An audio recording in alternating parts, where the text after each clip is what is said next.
ये देखिए, हम लोग मैग्नेटिज्म में गॉस लॉ को देख रहे हैं, ठीक है। हम लोग इलेक्ट्रोस्टैटिक्स में गॉस लॉ को काफी डीपली पढ़े थे।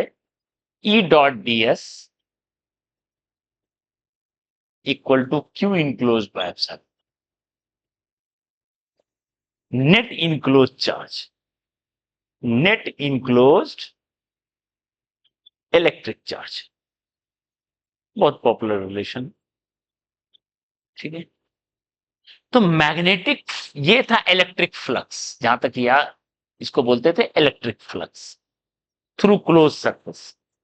तो बताइए 5m नाम दिए, इसको क्या बोलेंगे? Magnetic flux through close surface.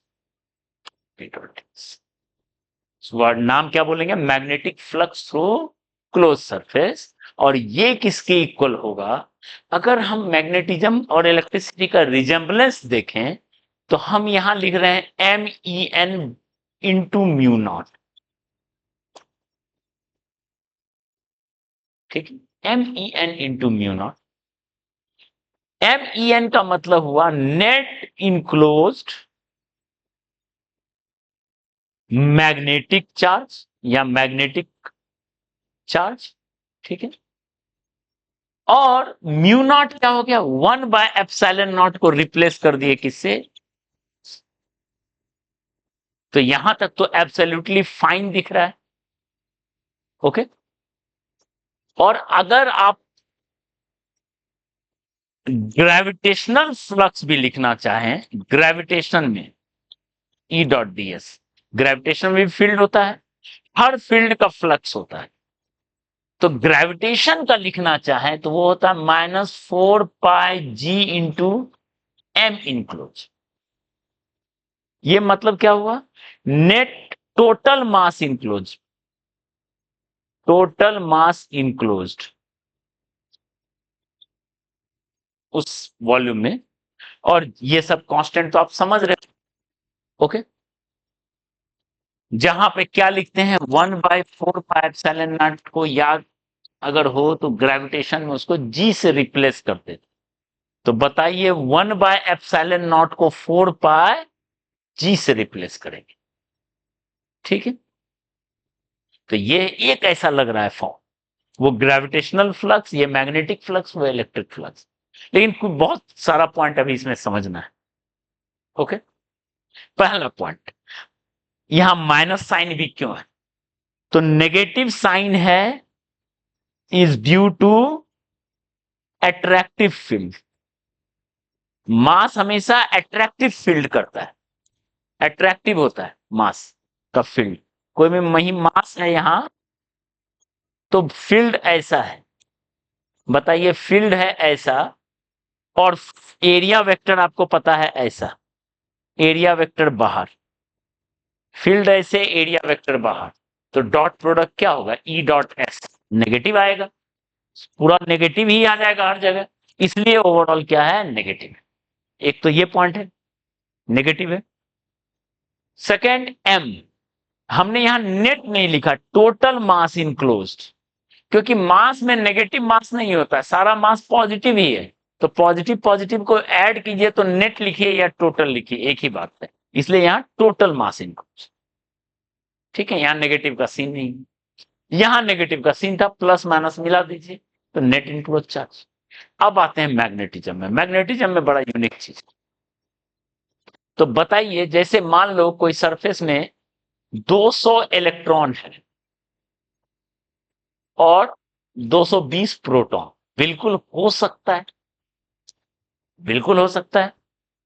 तो यहां से नेट इनक्लोज चार्ज हो गया 20E, 20 एक्स्ट्रा है, 20E, यानी फ्लक्स इलेक्ट्रिक हो गया 20E/ε0। इलेक्ट्रिक फ्लक्स का वैल्यू भी आप निकाल सकते हो, 1.6 इंटू 10⁻⁹। और एप्सिलॉन का वैल्यू आपको पता है, तो 8.85 इंटू 10⁻12 आराम से आ जाएगा वैल्यू। यूनिट वगैरह आपको पता है, क्या लिखना है? Newton per coulomb into metre square, newton per coulomb field into, एकदम एब्सोल्युटली फाइन, सब चीज चल रहा है सही। लेकिन अगर हम मैग्नेटिज्म की बात कर रहे हैं, तो बताइए इलेक्ट्रॉन नेगेटिव चार्ज है, तो नेगेटिव चार्ज को साउथ पोल से रिप्लेस कर, अगर रिजेम्बलेंस देखें, नेगेटिव चार्ज को रिजेम्बल करता है साउथ पोल और पॉजिटिव चार्ज को नॉर्थ। तो बताइए नेगेटिव चार्ज, इसको हम लोग डायपोल में भी देख चुके हैं, रिजेम्बल करता है साउथ पोल, एक ऐसा चीज, और पॉजिटिव चार्ज को रिजेम्बल करता है नॉर्थ पोल।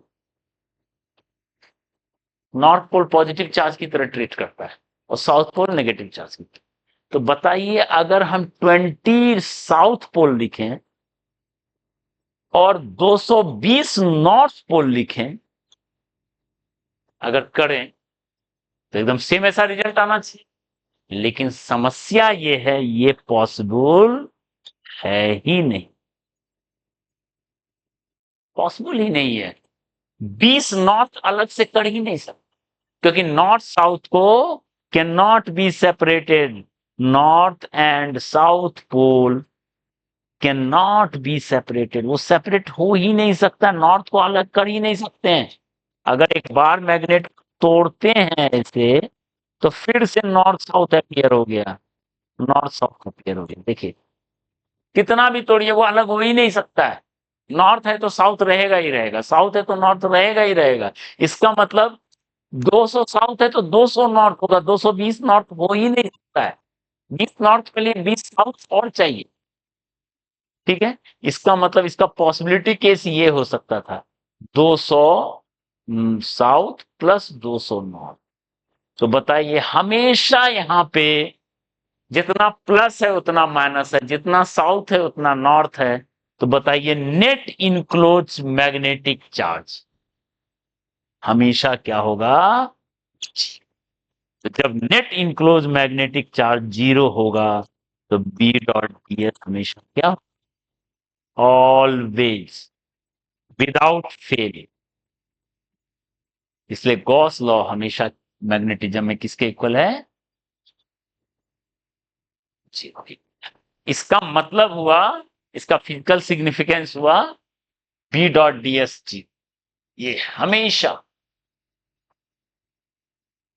इसका मतलब single single pole can not exist. और इसको और बेहतर वे में लिख सकते हैं, मैग्नेटिक मोनोपोल, मोनो में तो अकेला, कैन नॉट एग्जिस्ट, एग्जिस्ट कर ही नहीं सकता, हमेशा मैग्नेटिक डाइपोल के फॉर्म में रहेगा, नॉर्थ और साउथ के फॉर्म में रहेगा। ठीक है, तो बी डॉट डी एस हमेशा 0 है, ये इसका physical significance, this is physical significance.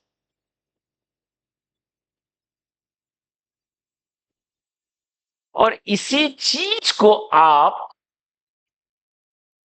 In terms of field line भी समझ सकते, इसी चीज को फील्ड लाइन से भी समझ सकते। जैसा कि आप जानते हैं कि magnetic lines of force always forms close loop, हमेशा क्लोज लूप बनाते, मतलब हुआ कि कोई भी सरफेस है, क्लोज सरफेस है, इससे जितना लाइन जाएगा उतना लाइन निकलना ही है, क्योंकि उसको कहीं तो हमेशा क्लोज बनाना है, घूम के आना ही है यहां, उसको घूम के यहां आना है, इसको घूम के यहां आना, मतलब क्या हुआ, उसको हमेशा जो हमेशा क्लोज लूप बनाएगा, तो जितना इंटर कर रहा है कहीं अंदर में जाके खत्म हो ही नहीं सकता है, वो घूमना ही है, उसको क्लोज लूप बनाना। इसका मतलब जितना number of lines entering equals number of lines leaving, जितना लाइन इंटर कर रहा है उतना लाइन लीव कर रहा है।